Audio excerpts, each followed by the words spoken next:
ពេលអ្នកនរគ្នាវីដេអូនេះខ្ញុំនឹងបង្ហាញអំពីការប្រើប្រាស់ command line មួយចំនួនបន្តទៀតអញ្ចឹង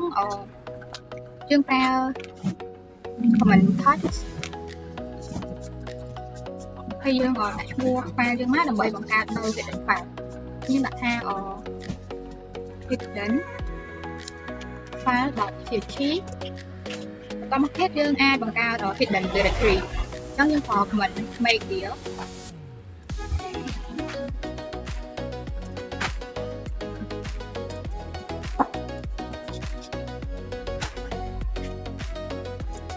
ហើយយើងអាចប្រើ ls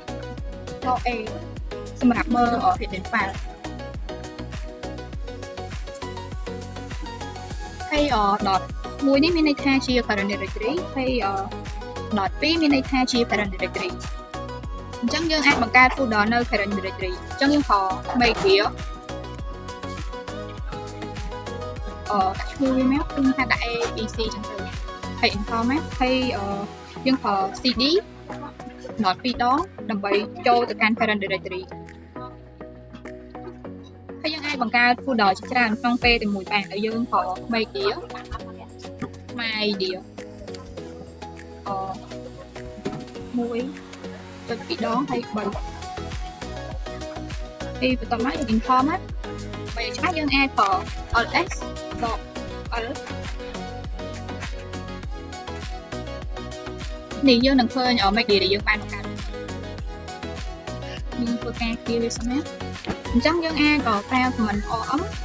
សម្រាប់លុបនៅ file អញ្ចឹងយើងលុបនៅ file ឈ្មោះថា file nam.txt អញ្ចឹងយើងអាចចុចអក្សរ file ដើម្បីបញ្ជាក់វាយើងអាចប្រើនៅ command rm .o ហើយ mydia មួយយើងចង់លុបនៅ directory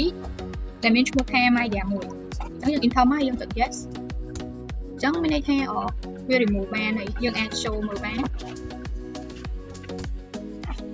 ចឹងmydia មួយហ្នឹងត្រូវបានលុបហើយអញ្ចឹងយើង clear វាមកហើយយើងអាចtag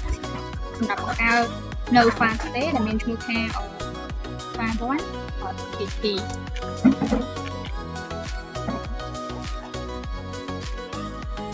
អញ្ចឹងយើងអាចប្រើ command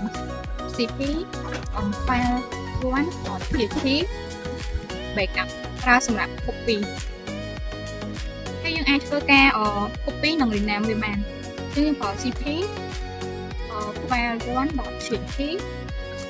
backup / new file .txt